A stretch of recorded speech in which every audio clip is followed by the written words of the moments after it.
Hello students, आज हम बात करेंगे कोऑर्डिनेट ज्योमेट्री में यूज होने वाले फॉर्मूलाज की और उसके बारे में कुछ बेसिक कंसेप्ट्स मैं आपको वापस से बताने वाला हूँ। ध्यान से देखिएगा। कोऑर्डिनेट ज्योमेट्री, कोऑर्डिनेट ज्योमेट्री, इसमें जो फॉर्मूलाज यूज होते हैं वो फॉर्मूलाज मैं बता दूंगा और उनके एप्लीकेशंस बता दूंगा। सबसे फर्स्ट जो फॉर्मूला यूज होता है वो होता है डिस्टेंस फॉर्मूला।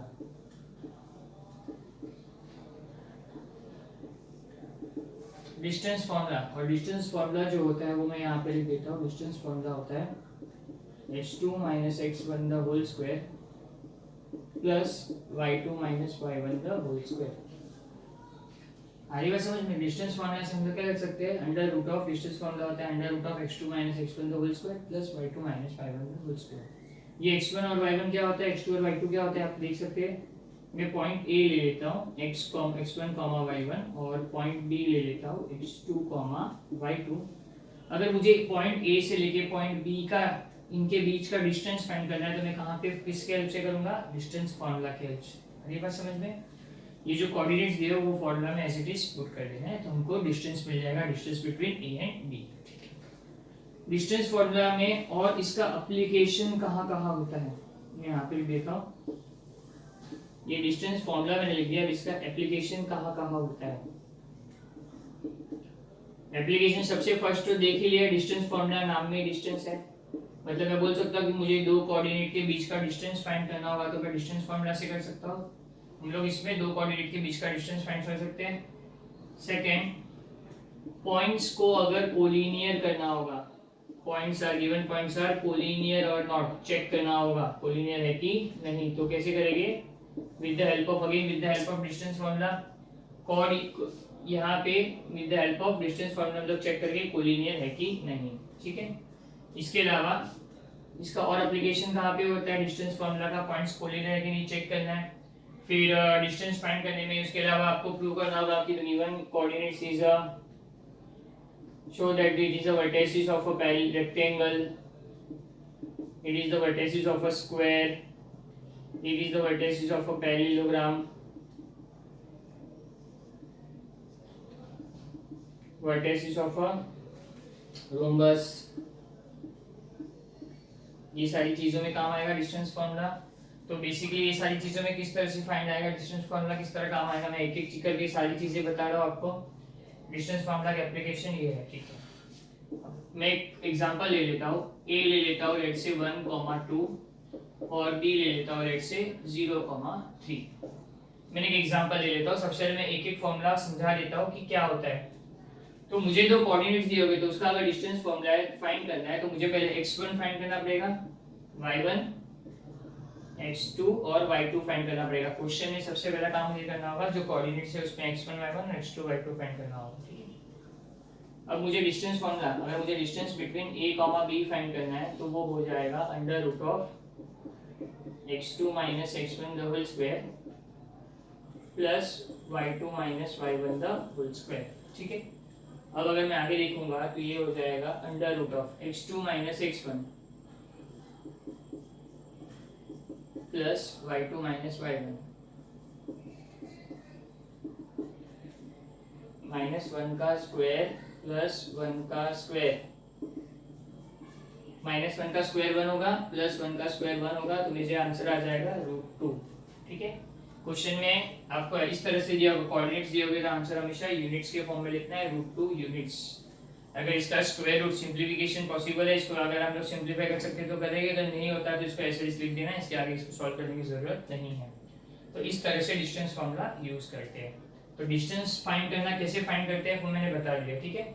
अब इनके एप्लीकेशन समझाता हूँ कि कैसे पता चलेगा कोलिजन है, कैसे पता चलेगा रेक्टेंगल, स्क्वायर, पैरेललोग्राम या रोम्बस है। ठीक है। डिस्टेंस कैसे फाइंड करना है वो समझ लो आप लोग, क्योंकि यही फॉर्मूला जैसे इस तरह से मैंने डिस्टेंस फाइंड किया ना, आगे भी ये सब में भी मुझे डिस्टेंस ही फाइंड करना है अल्टीमेटली। सबसे फर्स्ट टाइम मेरे को डिस्टेंस ही फाइंड करना रहेगा तो मैंने पहले डिस्टेंस फॉर्मूला का एक यूज बता दिया। ठीक है। अब मैं आपको आगे बता रहा हूँ।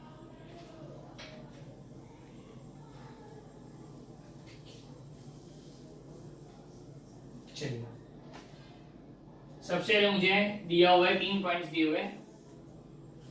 मैं यहाँ पे मुझे 3 पॉइंट दिए, लेट्स से ए दिया हुआ है 0,1, बी दिया है 2,1, सी दिया है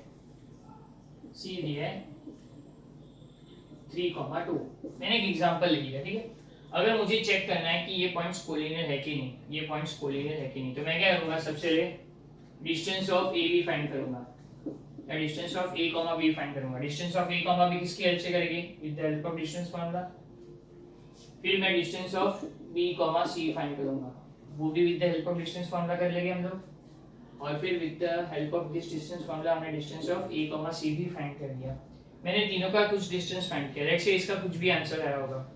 लेट्स से मुझे इसका आंसर आया √2, इसका आंसर आया 2√2 और इसका आंसर अगेन आया √2, ठीक है। लेट्स से मैंने एग्जांपल लिया, मैं अपने हिसाब से आंसर लिख रहा हूं कि मुझे ये आंसर मिल गया। अब मुझे चेक करना है कि गिवन पॉइंट्स आर कोलिनियर और नॉट। तो कोलिनियर में हमें क्या चेक करना होता है, किसी भी दो स्मॉल वैल्यू का डिस्टेंस का सम थर्ड वैल्यू के बराबर है कि नहीं। √2 और √2 क्या है, दो छोटी वैल्यू है। अगर मैं इनका सम करूंगा तो आंसर आ जाएगा 2√2, √2 प्लस √2 आ जाएगा 2√2, ठीक है। तो इससे मिल जाएगा पॉइंट्स आर कोलिनियर। अगर आपको ये एग्जांपल समझ में नहीं आ रहा तो हम लोग और एक एग्जांपल भी डिस्कस कर सकते हैं। अगर रूट नहीं लेके मैं सिंपल लैंग्वेज में समझाऊं, इसका आंसर आया 4, इसका आंसर आया 5, इसका आंसर आया 1। डिस्टेंस मैंने फाइंड किया, मुझे इस तरह से आंसर है।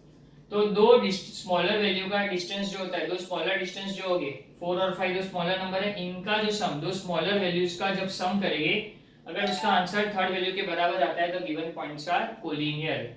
लेकिन अगर दो स्मॉलर वैल्यू का सम थर्ड वैल्यू के बराबर नहीं आता तो हम लोग इसको कंसीडर करेंगे तो given points are not collinear. ये कोलिनियर वाला पार्ट यहाँ पे खत्म हो जाता है। अब रेक्टेंगल, स्क्वायर ये कैसे आइडेंटिफाई करेंगे, ठीक है।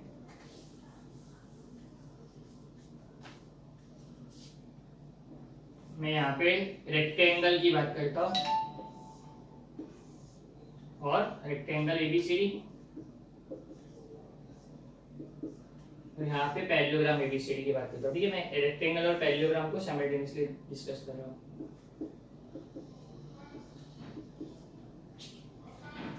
मुझे 4 वर्टिसेस दिए होंगे, ठीक है। ठीक है, यहाँ पे मैंने कुछ ड्रॉ कर दिया। यहाँ पे मुझे 4 वर्टिसेस दिए होंगे, ओके। तो सबसे पहले मुझे प्रूव करना है कि prove that it is a vertex, this are the vertices of rectangle और नॉट, या शो दैट कि what type of quadrilateral it is, ये सब हमको बताना होता है। तो किस तरह से करना देखो।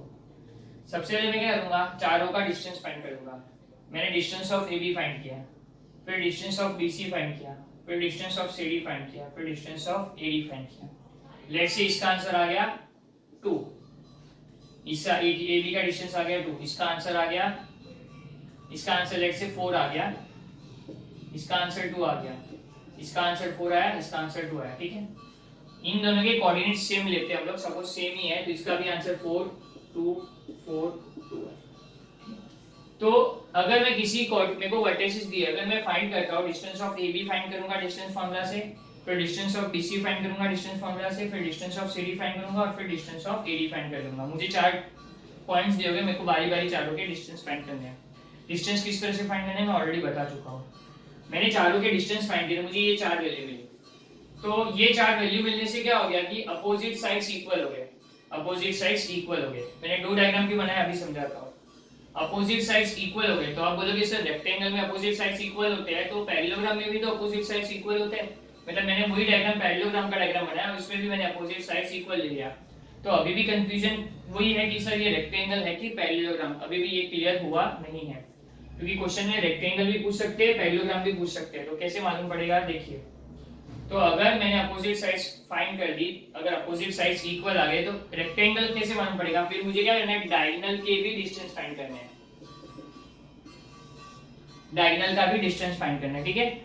अगर मैं बोलूं कि AC, डायगोनल AC का जो डिस्टेंस है वो डायगोनल BD के डिस्टेंस के बराबर आ जाता है, अगर ये डायगोनल का डिस्टेंस आपस में इक्वल हो जाता है तो मैं बोलूंगा इट इज अ रेक्टेंगल। अगर ये डायगोनल का डिस्टेंस आपस में इक्वल हो जाता है तो इट इज अ रेक्टेंगल। लेकिन अगर ये डायगोनल का जो डिस्टेंस किया वो आपस में नॉट इक्वल होगा तो these are the vertices of a parallelogram. समझ में आया रेक्टेंगल और पैरेललोग्राम में किस तरह से आइडेंटिफाई करना है। चारों का डिस्टेंस फाइंड कर लो, पहले तो चारों पॉइंट्स का डिस्टेंस स्टेप वाइज अपना अल्फाबेटिकल ऑर्डर में जाएंगे, distance of AB, distance of BC, distance of CD और डिस्टेंस ऑफ AD। मैंने चारों फाइंड कर लिया। चारों फाइंड करने के बाद मुझे देखना है कि अगर अपोजिट साइड का डिस्टेंस इक्वल आ रहा है तो अपोजिट साइड का डिस्टेंस तो पैरेललोग्राम में भी इक्वल होता है। तो अभी भी हम लोग कंक्लूजन पे नहीं आ सकते कि ये डिस्टेंस, ये कोऑर्डिनेटर जो है वो पैरेललोग्राम है या रेक्टेंगल है। इसके लिए मुझे उसको और आगे बढ़ाना पड़ता है सम को। मुझे डिस्टेंस, दोनों डायगोनल के डिस्टेंस भी फाइंड करने पड़ते हैं। मैंने डायगोनल AC किया और डायगोनल BD किया, इन दोनों के डिस्टेंस फाइंड कर दिए। अगर डायगोनल के डिस्टेंस आपस में इक्वल आते हैं तो these are the vertices of a rectangle. अगर डायगोनल के डिस्टेंस आपस में नॉट इक्वल आते हैं तो these are the vertices of a parallelogram. So rectangle और पैरेललोग्राम किस तरह से फाइंड करना है with the help of distance formula, ये मैंने आपको समझा दिया। रेक्टेंगल और पैरेललोग्राम हो गया। अब मैं स्क्वायर और रोम्बस समझा दूं, ठीक है।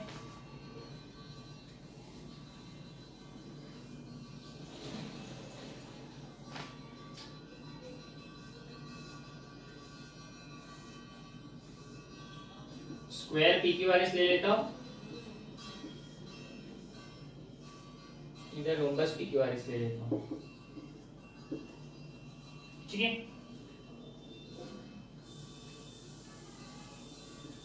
स्क्वायर PQRS ले लिया, रोम्बस PQRS ले लिया। अब मैं दोनों में ध्यान से देखता हूं। मैंने इसका डिस्टेंस फाइंड किया, डिस्टेंस PQ आ गया 4, QR आ गया 4, SR आ गया 4, PS आ गया 4, मतलब चारों का डिस्टेंस इक्वल आ गया। मैंने डिस्टेंस फार्मूला से पहले क्या किया, डिस्टेंस ऑफ PQ फाइंड किया, फिर डिस्टेंस ऑफ QR फाइंड किया, फिर डिस्टेंस ऑफ RS फाइंड किया, फिर डिस्टेंस ऑफ PS फाइंड किया। तो मुझे चारों का डिस्टेंस इक्वल आ गया।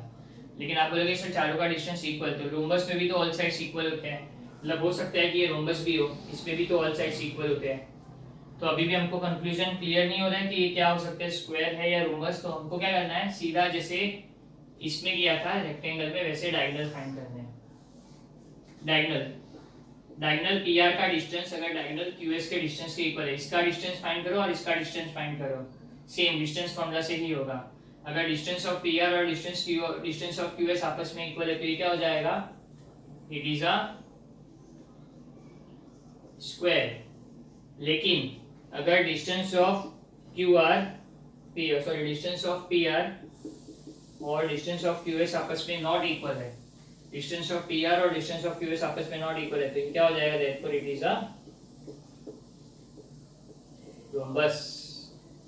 समझ में आ रही है बात। स्क्वायर और रोम्बस पे भी सेम तरीका है आइडेंटिफाई करने का कि मुझे डायगोनल के एलिमेंट्स को डिस्टेंस फार्मूला से सॉल्व कर देना है। जब डायगोनल का एलिमेंट, डायगोनल्स का डिस्टेंस, दोनों डायगोनल का डिस्टेंस आपस में इक्वल आ गया तो इट इज अ स्क्वायर, और अगर नहीं आता तो इट इज अ रोम्बस। जैसे हम लोग ने रेक्टेंगल और पैरेललोग्राम में मालूम किया था, इसमें भी इसी तरीके से करना है, ठीक है। तो ये पूरा जो हम लोग ने सॉल्व किया वो किसके बेसिस पे था, with the help of distance formula. तो स्टेप नंबर 1 आपको डिस्टेंस फार्मूला लिख देना है कि आपको लिस्ट ऑफ फार्मूलास चाहिए, तो सबसे पहला लिस्ट में आ जाएगा डिस्टेंस फार्मूला। बाकी सब उसी का पार्ट है, उसी से सॉल्व होने वाले सम्स, ठीक है। तो मैं रब कर देता हूँ फर्स्ट पार्ट।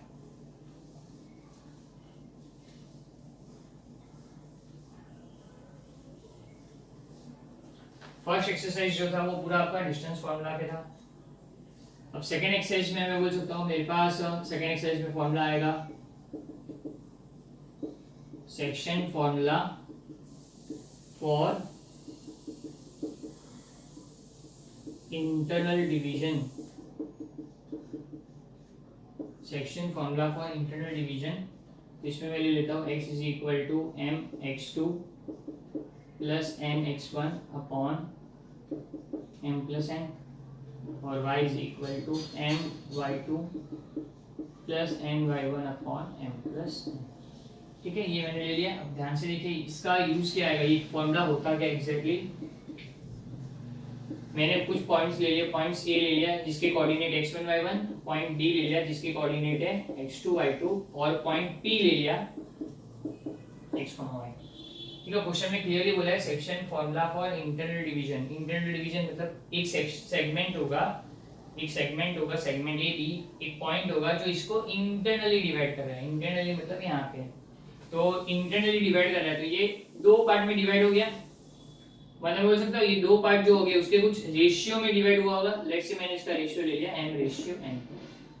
जिस रेशियो में डिवाइड होता है ना, इसको बोलते हैं m रेशियो n।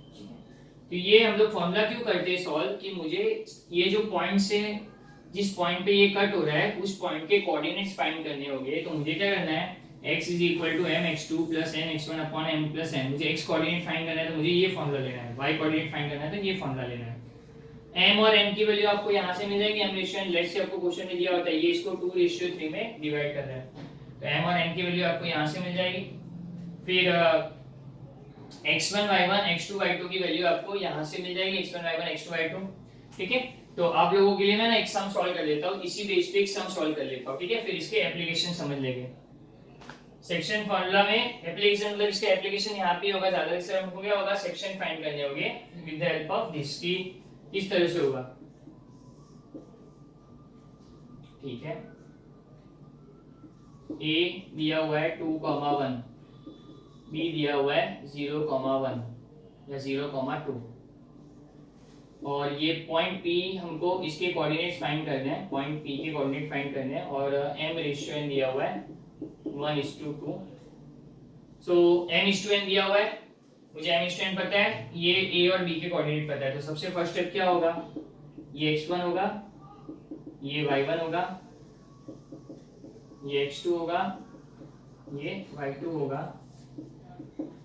अब मैं अगर सॉल्व करूंगा तो x क्या हो जाएगा, x is equal to m की वैल्यू क्या है 1, m x2 आप यहां से लिख सकते हैं, that is 0 m x2 plus n is 2, x1 is 2 upon m plus n करेंगे तो ये क्या हो जाएगा 1 प्लस 2। तो x इज इक्वल टू 1 0 जो 0 हो गया, ये हो गया 2 2 जा 4 अपॉन 2 प्लस 1 3, x का कोऑर्डिनेट मिल गया 4 upon 3। y is equal to again m की वैल्यू क्या है 1, y2 की वैल्यू क्या है, y2 इज 2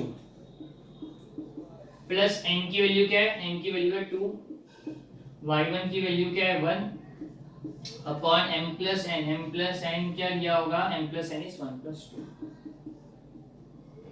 तो मैं y इज इक्वल टू बोल सकता हूँ 2 1 जा 2 और ये भी 2 1 जा 2, 2 प्लस 2 हो गया 4 अपॉन 3।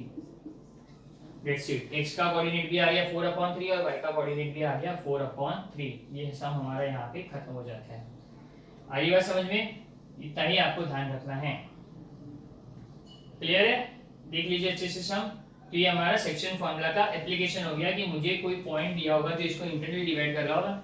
क्वेश्चन में कुछ भी ऐसे क्वेश्चन आ गया तो जरूरी नहीं कि x और y के कोऑर्डिनेट पूछेंगे, कभी कभी आपको x और y के कोऑर्डिनेट दिए होंगे और m रेशियो n पूछा होगा, x और y के कोऑर्डिनेट दिए होंगे और m रेशियो n पूछा होगा, मतलब कुछ भी वे में क्वेश्चन पूछ सकते हैं कि जरूरी नहीं कि ये मैं ले लेता हूँ 0,3 से, मतलब कभी इन तीनों के कोऑर्डिनेट्स दिए होंगे m रेशियो n पूछा होगा, या फिर कभी इसका कोऑर्डिनेट मिसिंग होगा, ये दोनों दिया होगा m रेशियो n दिया होगा, मुझे इसका कोऑर्डिनेट फाइंड करना होगा, मतलब कहीं ना कहीं इसी में से इन लोग क्या करेंगे, कुछ ना कुछ मिसिंग फिगर कर देंगे और आपको बाकी सारी चीजें गिवन होगी, मतलब 1 2 3 4, 4 में से 3 चीजें आपको दी होगी, फोर्थ वैल्यू आपको फाइंड करनी है।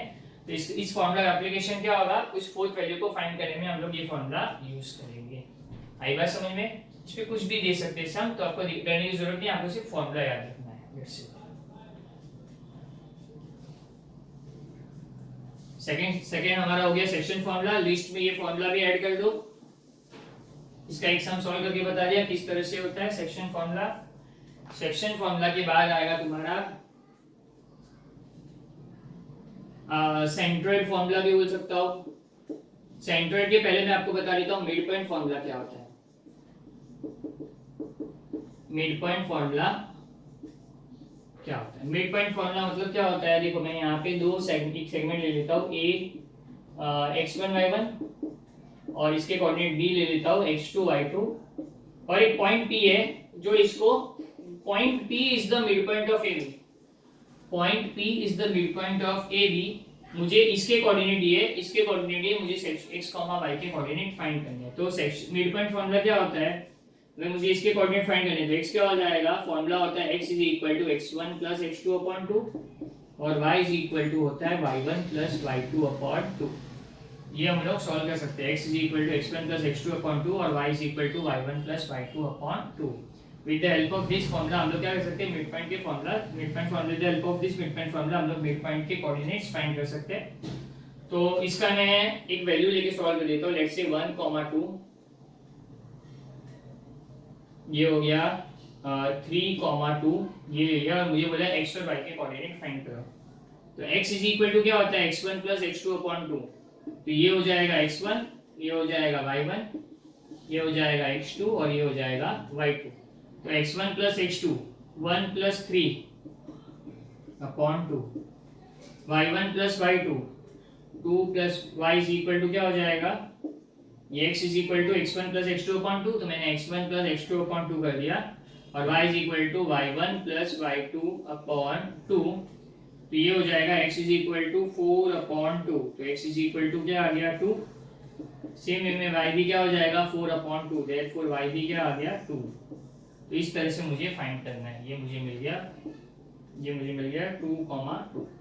ठीक है, तो ये हो गया आपका मिड पॉइंट फॉर्मूला का एप्लीकेशन। ये फॉर्मूला मैंने लिख दिया, ये कैसे अप्लाई करना होगा आपको, क्या होगा इसका एप्लीकेशन क्या होगा, कभी आपको मिड पॉइंट्स के कोऑर्डिनेट फाइंड करने होंगे, यहाँ पे आपके पास तीन चीजें दी होगी, तीन में से कोई भी दो चीजें क्वेश्चन में बोली होगी और थर्ड चीज मिसिंग कर देगी, और आपको ये फॉर्मूला इस फॉर्मूला की हेल्प से ही फाइंड करना होगा। ठीक है ना, आपको क्या होगा कि थोड़ा सा घुमा फिरा के देगा, मतलब x1 और y1 दिया होगा, x2 y2 फाइंड करना है, तो आप कैसे करोगे, इसको इससे मल्टीप्लाई, नहीं तो आपको जब सम सॉल्व किया उसमें से देख लो, नहीं तो और कंफ्यूजन हो जाएगा। आपको क्या ध्यान रखना है कि तीन में से दो चीजें फाइंड करनी होगी, तो आप इस फॉर्मूला से सॉल्व करोगे। That's it. ये हो गया simple use of mid point formula. ठीक है, मिड पॉइंट फॉर्मूला के बाद हम लोग लेते हैं सेंट्रोइड फॉर्मूला।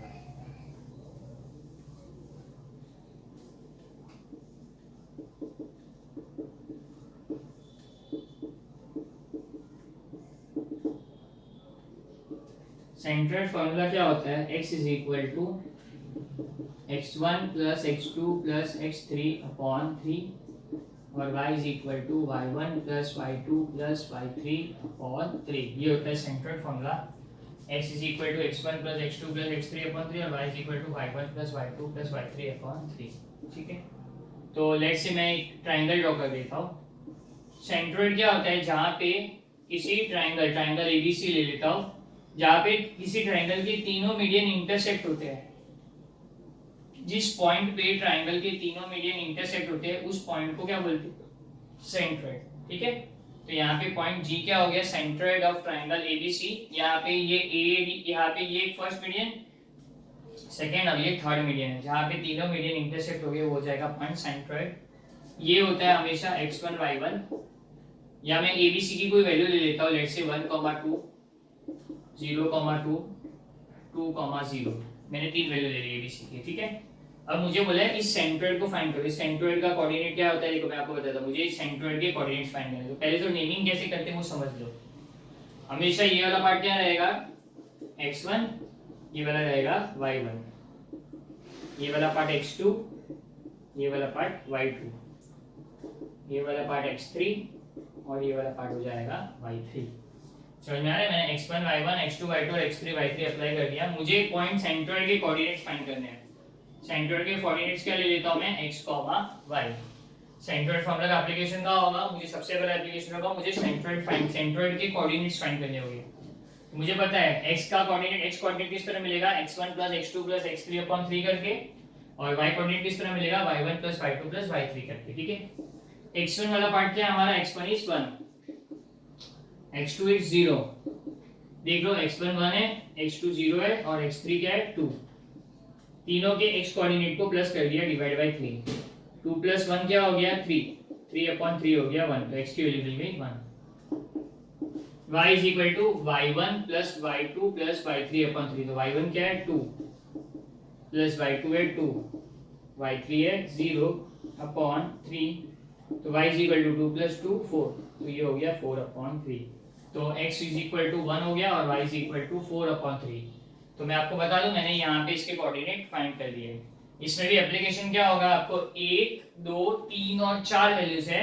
4 वैल्यूज में से कोई भी 3 वैल्यूज आपको दी होगी, चाहे तीनों के 4 कोऑर्डिनेट में से किसी भी 4 पॉइंट में से किसी भी 3 पॉइंट के कोऑर्डिनेट दिए होंगे, और आपको फोर्थ पॉइंट का कोऑर्डिनेट आपको फाइंड करना रहेगा। ठीक है, 1, 2, 3, 4, यहाँ पे आपके पास 4 पॉइंट्स अवेलेबल है, जिसमें से 3 पॉइंट्स के कोऑर्डिनेट दिए हो गया, आपको फोर्थ पॉइंट का कोऑर्डिनेट फाइंड करना रहेगा।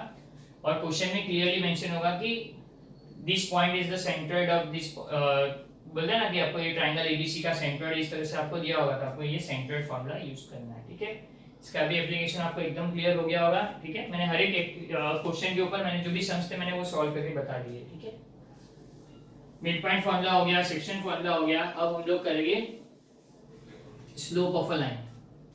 जैसे जैसे फॉर्मूला में लिखते जा रहे हो आप भी नोट करते जाइए तो आपको इजी रहेगा, ठीक है। स्लोप ऑफ अ लाइन का formula, slope of a line के दो फॉर्मूला होते हैं। सबसे पहले होता है slope of a line is equal to tan theta, और slope of a line is equal to y2 minus y1 upon x2 minus x1। Slope of line हो गया y2 minus y1 upon x2 minus x1। यहाँ पे slope of line हो गया tan theta. कब कौन सा फॉर्मूला यूज करना है वो आप ध्यान से देखिए, और इसका भी एप्लीकेशन होगा वो भी मैं बता दूंगा, ठीक है। सबसे पहले इसके बारे में बात करते हैं tan थीटा। मुझे कोई क्वेश्चन में दिया हुआ है कि एक लाइन है, इसका इंक्लाइनेशन देगा है। इंक्लाइनेशन मतलब मैं बोल सकता हूँ किसी लाइन का इंक्लाइनेशन, इंक्लाइनेशन मतलब थीटा दिया है। लेट्स से मुझे दिया है theta is 30 degree. Let's say मुझे दिया है थीटा इज 30 डिग्री, ठीक है। तो स्लोप ऑफ अ लाइन का फॉर्मूला होता है slope of a line is equal to tan theta. Slope of a line होता है tan थीटा।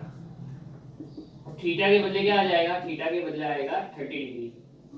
थीटा के बदले आ जाएगा 30 डिग्री, तो ये tan 30 हो गया, और tan 30 का वैल्यू होता है 1/√3। आई बात समझ में। तो आपको इसके लिए क्या ध्यान रखना है, ट्रिग्नोमेट्रिक टेबल तो आपको ट्रिग्नोमेट्री में काम आने ही वाला है, इसलिए वो टेबल तो आपको याद रखना जरूरी है। लेकिन उसके साथ साथ आपको ये क्या ध्यान रखना है, tan ट्रिग्नोमेट्रिक टेबल में जो tan की सारी वैल्यूज है वो आपको याद रखना कंपलसरी जरूरी है, क्योंकि उसके लिए आप एक मार्क के लिए क्वेश्चन, एक मार्क के क्वेश्चन के लिए पूरा टेबल थोड़ी बनाने बैठोगे। आपको सिर्फ tan थीटा के सारे वैल्यूज याद रखने हैं। tan 0 क्या होता है, tan 30, tan 45, tan 60, tan 90। तो आपको 10 90 तक इस तरह से क्वेश्चन में आ जाएगा, आपको सॉल्व करना रहेगा। 0 to 90 तक आपकी वैल्यूज दी होगी, और स्लोप ऑफ अ लाइन का फॉर्मूला लेना है tan थीटा, ठीक है। तो tan थीटा में थीटा कुछ भी हो सकता है, 0, 30, 45, 60 और 90। तो उसके हिसाब से इसको आपको इस तरह से सॉल्व करना है। ये स्लोप ऑफ अ लाइन इस फॉर्मूला का एप्लीकेशन ये है, इस तरह से सॉल्व करना रहेगा।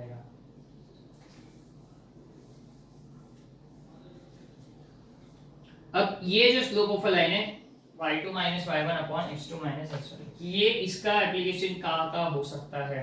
देखिए सबसे पहले तो इसका एप्लीकेशन, मैं एप्लीकेशन लिख देता हूँ, इसके कुछ एप्लीकेशंस में बता देता हूँ कहाँ कहाँ ये अप्लाई होगा, ठीक है। एक मिनट,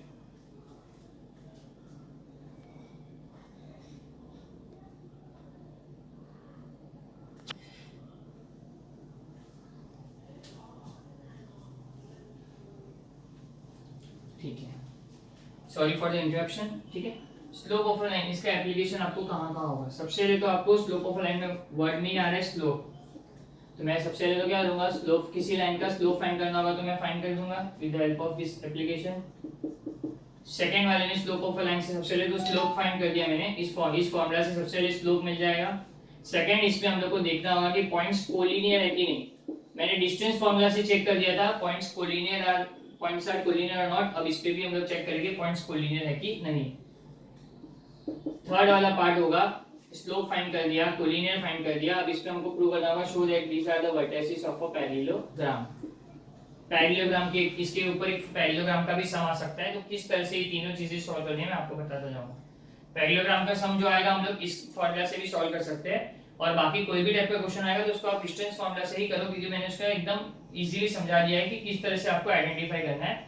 सिर्फ पैरेललोग्राम इसमें आ गया है, स्लोप फॉर्मूला से सॉल्व करना है, क्योंकि ये मेथड इजी है। उससे भी होगा लेकिन इस पे टाइम कंज्यूम होगा, इसमें ज्यादा इजीली फटाफट फास्ट हो बोलते हैं ना कि ये हो जाएगा पैरेललोग्राम फाइंड। सो एक एक करके मैं सारे एप्लीकेशन समझा देता हूं। लेट्स से कोई लाइन दिया हुआ है ए और बी, इसकी वैल्यू है 2,1 और इसकी वैल्यू है 3,2। मुझे इस लाइन का स्लोप फाइंड करना है, मुझे slope of a line A B find करना है। तो पहले तो मुझे slope of a line A B find करने के लिए x1 y1 और x2 y2 फाइंड होना पता होना जरूरी है। x1 y1 x2 y2 ये मैंने फाइंड कर दिया, बराबर है। x1 y1 और x2 y2 मैंने फाइंड कर दिया। अब स्लोप ऑफ अ लाइन का सबसे पहले फॉर्मूला क्या होता है, y2 minus y1 upon x2 minus x1। मैं इस तरह आपको सॉल्व करके बता देता हूँ।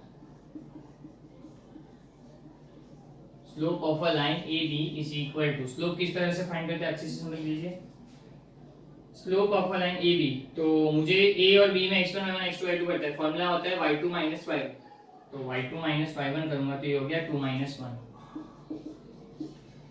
Upon x2 minus x1, x2 minus x1 करूंगा तो ये हो जाएगा 3 माइनस 2, 2 माइनस 1 1 होता है, 3 माइनस 2 भी 1 होता है, मतलब slope of a line A B क्या हो गया।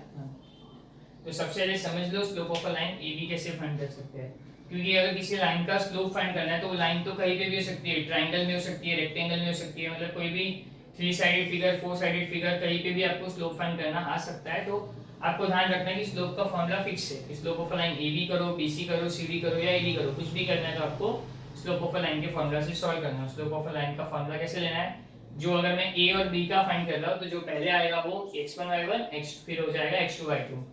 मैं slope of a line BC find कर रहा हूं तो पहले क्या आ रहा है पॉइंट B, इसके कोऑर्डिनेट हो जाएगा x1 y1, इसके कोऑर्डिनेट x2 y2। अगर मैं slope of a line CD कर रहा हूं तो पहले क्या आ रहा है C फिर D आ रहा है, तो slope of a line C क्या हो जाएगा x1 y1 और AC का क्या हो जाएगा x2 y2। अगर फोर्थ में मेरे पास दो होते हैं, मैं या तो इसको A और D लिख सकता हूं या तो D और A लिख सकता हूं। Slope of a line AD लिख सकता हूं या slope of a line DA लिख सकता हूं। अगर AD लिखूंगा तो A को x1 y1, D को x2 y2। कहने का मतलब है जो फर्स्ट पार्ट आ जाएगा, जो फर्स्ट आएगा उसको हमेशा x1 y1 लेंगे और जो सेकंड आएगा उसको हमेशा x2 y2 लेंगे, ठीक है।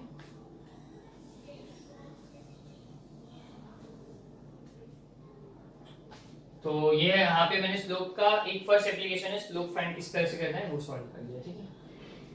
अब मुझे सपोज 3 पॉइंट्स दिए हुए, ए का कुछ कोऑर्डिनेट दिया है, बी का कुछ कोऑर्डिनेट दिया है और सी का कुछ कोऑर्डिनेट दिया है। मुझे चेक करना है कि कोलिनियर है कि नहीं। स्लोप कैसे फाइंड करना है वो मैंने बता दिया। अब मुझे चेक करना है कि पॉइंट्स कोलिनियर है कि नहीं। मुझे 3 पॉइंट्स दिए ए बी और सी और तीनों के कुछ कोऑर्डिनेट्स दिए हुए हैं और उस कोऑर्डिनेट्स की हेल्प से मेरे को क्या फाइंड करना है कि ये पॉइंट्स कोलिनियर है कि नहीं। तो मैं क्या करूंगा, किसी भी जब भी कोलिनियर होता है ना, किसी भी दो का स्लोप फाइंड करो। Slope of a line A B किया मैंने, सेम फॉर्मूला आपको पता है किस तरह से करना है, मैंने वो फॉर्मूला अप्लाई करके slope of a line A B कर दिया। लेट्स से इसका आंसर आया 2। फिर मैंने slope of a line BC कर दिया। लेट्स से इसका आंसर आया, इसका भी आंसर आया लेट्स से 2। तो किसी भी दो लाइन का स्लोप अगर आपस में इक्वल हो जाएगा ना तो गिवन पॉइंट्स आर कोलिनियर। किसी भी दो पॉइंट, किसी भी दो लाइन ए बी यानी slope of a line A B और slope of a line B C, किसी का भी दो का स्लोप अगर आपस में इक्वल आ जाता है तो कोलिनियर। आप बोलोगे सर स्लोप ऑफ ए सी अगर फाइंड करेंगे तो उसका भी आंसर 2 आ सकता है। आपका होमवर्क एक बार चेक कर लो, अब चेक करोगे तो आपको और क्लियर हो जाएगा। मेरा आंसर है यस आ सकता है, हमेशा सेम ही आते हैं। अगर कोलिनियर हो गए तो हमेशा सेम ही आने वाले हैं, क्योंकि अगर किसी एक का भी आंसर अलग आ रहा है मतलब थर्ड पॉइंट में गड़बड़ है, मतलब तीनों का सेम आंसर नहीं आएगा। ठीक है, अगर slope of a line AB और slope of a line BC आ रहा है 2, दोनों का आंसर 2 आ रहा है तो slope of a line AC भी 2 ही आने वाला है। लेकिन हमको थर्ड फाइंड करने की कोई जरूरत नहीं है, इसके लिए किसी का दो का स्लोप फाइंड कर दो। Slope of a line AB और BC फाइंड किया, दोनों का आंसर सेम आ गया तो given points are collinear. AB किया तो यहाँ पे आपको जरूरी नहीं कि आप BC भी फाइंड करो, आप slope of a line AC भी फाइंड कर सकते हो। जैसे आपको कोऑर्डिनेट्स दिए होंगे, आपको जो कन्वीनियंट लगे उससे आप सॉल्व कर सकते हो, ठीक है। किसी भी दो का स्लोप फाइंड करना है, ये दिमाग में रखना है, तो इससे पता चल जाएगा पॉइंट्स कोलिनियर है। अब इसमें आपके पास एक और एक क्वेश्चन होगा कि सर कोलिनियर के आपने दो फॉर्मूला, दो मेथड बताए, डिस्टेंस फॉर्मूला से स्लोप ऑफ अ लाइन से, एग्जाम में कौन सा करना रहेगा। तो आपको ध्यान देना है कि स्लोप ऑफ अ जो कोलिनियर फाइंड करना होता है, क्वेश्चन में कभी भी ये नहीं बोला होगा कि सॉल्व बाय स्लोप फॉर्मूला या सॉल्व बाय डिस्टेंस फॉर्मूला। तो आपके पास ऑप्शन रहता है कभी भी कि आप कोई भी फॉर्मूला से सॉल्व कर सकते हो, चाहे डिस्टेंस फॉर्मूला से सॉल्व करो चाहे स्लोप ऑफ अ लाइन से करो। तो मेरा ओपिनियन ये रहेगा कि आप स्लोप ऑफ अ लाइन से कोलिनियर प्रूव करो, क्योंकि इसमें मगजमारी कम है और टाइम भी सेव हो जाएगा आपका, ठीक है। तो जब भी आपको कोलिनियर फाइंड करना होगा तो आप क्या करोगे, स्लोप ऑफ अ लाइन के फॉर्मूला से कोलिनियर फाइंड करोगे। मैं फिर से बता देता हूँ कैसे फाइंड करते हैं कोलिनियर। मैंने slope of a line AB find किया, फिर slope of a line BC फाइंड किया। अगर दोनों का आंसर सेम आ रहा है तो मैं लिखूंगा slope of a line AB is equal to slope of a line BC, therefore the given points are collinear. ठीक है, इतना समझ में आ गया होगा आपको। अब इसका थर्ड पार्ट है पैरेललोग्राम प्रूव करना।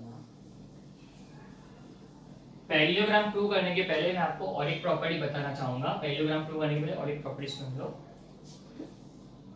क्या होती है property? whenever lines are parallel their slopes are equal and vice versa। कहने का मतलब क्या होता है? whenever lines are parallel their slopes are equal। कैसे? देखो, slope of a line AB दिया है, slope of a line CD। मुझे क्वेश्चन में बोला है ये लाइन और ये लाइन आपस में पैरेलल है, ठीक है। मुझे क्वेश्चन में बोला है स्लोप ऑफ लाइन AB, मुझे इसके कोऑर्डिनेट दिए 2,1 और 0,2। मुझे इसके कोऑर्डिनेट नहीं दिए हुए हैं, C और D के कोऑर्डिनेट्स नहीं दिए, मुझे सिर्फ इसके स्लोप के कोऑर्डिनेट्स दिए, ठीक है। सो मुझे क्या बोला है प्रॉपर्टी के whenever lines are parallel their slopes are equal. मैं slope of a line AB find कर सकता हूं, क्यों? क्योंकि मुझे x1 y1 और x2 y2 पता है। मैंने इसको स्लोप ऑफ अ लाइन के फॉर्मूला से सॉल्व कर दिया। y2 माइनस y1 किया तो क्या हो जाएगा 2 माइनस 1 1, और x2 माइनस x1 किया तो क्या हो जाएगा 0 माइनस 2 क्या हो गया -2। मतलब इसका स्लोप आ गया -1/2। कुछ भी आंसर आने दो, कहने का मतलब क्या है, मैं कोऑर्डिनेट्स अगर ये कोऑर्डिनेट लिए तो ये आंसर आएगा, दूसरे कोऑर्डिनेट लगे तो दूसरा आंसर आएगा। मतलब कोई भी आंसर आने दो x y z। मेन इसमें समझाने की बात यह है कि जब भी लाइंस पैरेलल होगा तो उसका स्लोप इक्वल होगा। अगर मुझे slope of a line AB पता है और मुझे slope of a line CD find करना है, अगर ये दोनों लाइन आपस में पैरेलल है तो इनके स्लोप का आंसर भी -1/2 आ जाएगा। आ रही है बात समझ में? जब भी दो लाइंस पैरेलल होगी उनका स्लोप आपस में इक्वल ही आने वाला है। तो अगर किसी एक लाइन का स्लोप दिया है और वो लाइन अगर किसी लाइन से पैरेलल है तो उसका भी स्लोप क्या होगा? सेम होगा। और इसमें मैंने लिखा है and vice versa. And vice versa का मतलब क्या होता है कि अगर किसी दो लाइन का स्लोप इक्वल आ जाता है, अगर कि मुझे सपोज इसके भी कोऑर्डिनेट्स दिए थे, सपोज इसके भी, मेरे को अभी पैरेलल नहीं दिया हुआ है, मुझे क्या दिया है स्लोप ऑफ AB के कुछ कोऑर्डिनेट्स दिए हुए हैं, A और B के कोऑर्डिनेट्स दिए, C और D के कोऑर्डिनेट्स दिए। अब मुझे स्लोप इक्वल मिलता है, मैंने दोनों के स्लोप फाइंड कर लिया, स्लोप इक्वल मिलता है तो इसमें क्या होता है कन्वर्स हो जाता है। कन्वर्स मतलब क्या होगा? फर्स्ट वाले में क्या था lines parallel, whenever lines parallel slopes are equal. जब भी लाइंस पैरेलल होगी तो दोनों के दो लाइन के स्लोप इक्वल हो जाएंगे। और इसका कन्वर्स क्या होगा कि whenever slopes are equal lines will be parallel. कहने का मतलब है कभी भी दो लाइन का अगर स्लोप आपस में इक्वल आ जाता है तो वो दो लाइंस आपस में क्या होगी? पैरेलल होगी। मतलब ये दोनों पैरेलल बाद में हो जाएंगे। समझ में आ रहा है ये दोनों स्टेटमेंट का मतलब? ठीक है, तो ये प्रॉपर्टी में हम लोग पैरेललोग्राम प्रूव करेंगे, ठीक है। क्योंकि प्रॉपर्टी में पैरेललोग्राम में पैरेलल प्रूव करना जरूरी है ना, तो इससे हम लोग को पता चल गया। अब देखो पैरेललोग्राम इसमें कैसे करते हैं।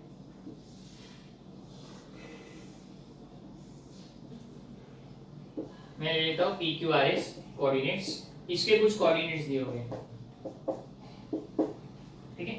तो मेरा सबसे पहले क्या होगा, मैं फाइंड करूंगा slope of a line PQ, फिर मैं स्लोप फाइंड करूंगा slope of a line QR, फिर मैं फाइंड करूंगा slope of a line RS, फिर मैं फाइंड करूंगा slope of a line PS। चारों के स्लोप फाइंड करने हैं, चारों के कोऑर्डिनेट क्वेश्चन में दिए हुए, ठीक है।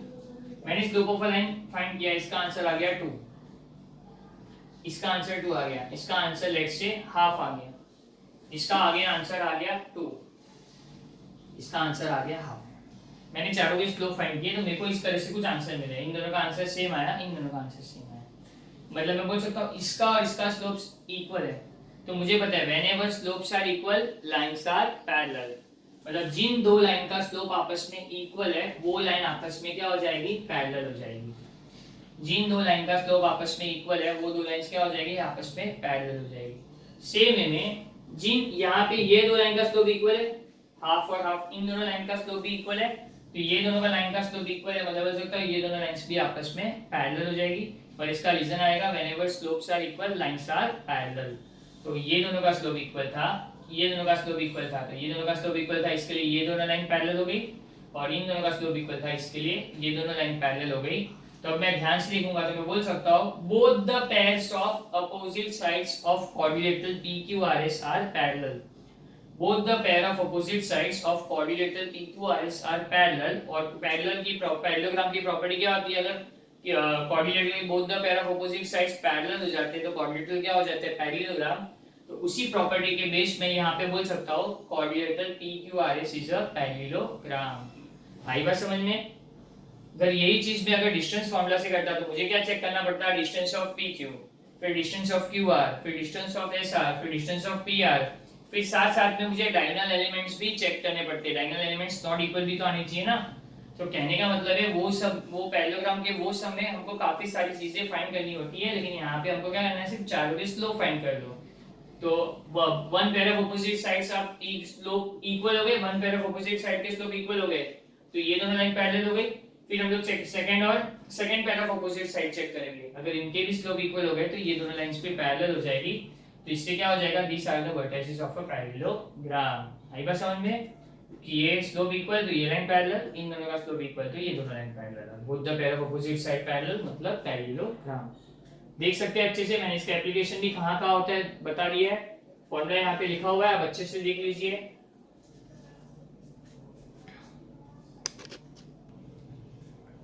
चलिए मैं आगे बढ़ता हूँ, ये वाला पार्ट में रब कर देता हूँ।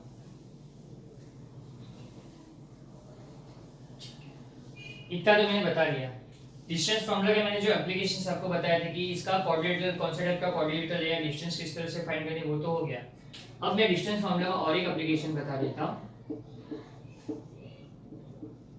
मैंने पहले इसके लिए नहीं बताया कि थोड़ा सा कंफ्यूजन हो जाएगा, ट्रायंगल कोऑर्डिनेटर सब एक साथ एप्लीकेशन बताऊंगा, इसके लिए मैंने पहले सिर्फ कोऑर्डिनेटर का बताया, अब मैं ट्रायंगल का बता रहा हूँ। डिस्टेंस फॉर्मूला से टाइप ऑफ ट्रायंगल किस तरह से फाइंड करते हैं। टाइप ऑफ ट्रायंगल मतलब वो ट्रायंगल राइट एंगल है, राइट एंगल ट्रायंगल है, इक्विलेटरल ट्रायंगल है, आइसोसेलेस ट्रायंगल है, आइसोसेलेस ट्रायंगल है या स्केलेन ट्रायंगल है, किस तरह से फाइंड करते हैं टाइप ऑफ ट्रायंगल। ये भी हम लोग डिस्टेंस फार्मूला के हेल्प से कर सकते हैं, टाइप ऑफ ट्रायंगल फाइंड करना। ठीक है, तो किस तरह से करना है, बहुत आसान है। देखिए ट्रायंगल एबीसी ले लिया, मैं क्या करता हूँ, distance of A B find करूंगा। आपको पता है किस तरह से करना है, मैं ज्यादा डिटेल में नहीं जाऊंगा। पहले मैंने कोऑर्डिनेट्स मुझे दिए होंगे क्वेश्चन में, ए बी सी तीनों के कोऑर्डिनेट्स दिए होंगे, मैंने distance of A B find किया, बराबर है। फिर मैंने डिस्टेंस ऑफ बीसी फाइंड किया, फिर मैंने डिस्टेंस ऑफ ईसी फाइंड किया। लेट्स से मुझे आंसर आया 2 4 और 3, तीनों का डिस्टेंस मुझे आंसर आया 2 4 और 3। आ रही बात समझ में, मैंने तीनों का डिस्टेंस फाइंड किया और मुझे आंसर मिला, लेट्स से फॉर एग्जांपल मुझे आंसर मिला 2 4 और 3। क्या तीनों में से किसी का भी डिस्टेंस इक्वल आ रहा है, तीनों साइड्स में से कोई भी साइड्स का इक्वल नहीं आ रहा है ना डिस्टेंस, मतलब बोल सकते हैं these are the sides of a, these are the vertices of a scalene triangle, क्योंकि स्केलेन ट्रायंगल में कोई भी साइड आपस में इक्वल नहीं होता, मतलब तीनों का डिस्टेंस इक्वल, अगर तीनों का डिस्टेंस अलग अलग आ जाएगा तो ये ट्रायंगल क्या हो जाएगा, स्केलेन ट्रायंगल। अब आपको समझ में आएगा कि स्केलेन ट्रायंगल क्या होता है, उसकी प्रॉपर्टी पे डिपेंड होता है सब कुछ। ठीक है, लेट्स से अब मुझे इसका आंसर 2 मिला, लेट्स से इसका आंसर मुझे 2 मिला और इसका आंसर 4 मिला, ये 2 और ये 4। एक ट्रायंगल में किसी भी दो साइड का डिस्टेंस इक्वल होता है तो क्या होता है ये ट्रायंगल, टाइप ऑफ ट्रायंगल आप सबको पता है, these are the vertices of, क्या हो जाएगा, आइसोसेलेस ट्रायंगल। समझ में आ रही है, जब भी all sides are not equal तो स्केलेन ट्रायंगल, कभी दो साइड्स इक्वल आ गया तो these are the vertices of a isosceles triangle. ठीक है, तो सिर्फ क्या करना है, मुझे डिस्टेंस फाइंड करना है, डिस्टेंस के फाइंड करने के बाद मुझे क्या लिखना है, distance of AB is equal to distance of AC, therefore these are the vertices of a isosceles triangle. अगर तीनों का इक्वल नहीं होगा, none of the sides distance of sides are equal, तो these are the vertices of scalene triangle. ठीक है, let's say इसका भी आंसर मुझे 2 मिल जाता है भाई, distance of AB, distance of BC और डिस्टेंस ऑफ AC, तीनों का आंसर सेम आ गया ना, सबका आंसर सेम आ जाए तो आप सबको पता है ये क्या हो जाएगा, these are the vertices of an equilateral triangle. आ रही बात समझ में, यहाँ तक एकदम अच्छे से समझ में आ गया। ये तीनों का टाइप ऑफ ट्रायंगल किस तरह से फाइंड करते हैं, बेसिक से जो इसके बेसिक प्रॉपर्टीज है उसके हेल्प से भी हमको करना है, कुछ इसमें अलग नहीं किया हमने, और डिस्टेंस किस तरह से फाइंड करना है वो भी आपको पता चल रहा है। ठीक है, राइट एंगल ट्रायंगल, ठीक है,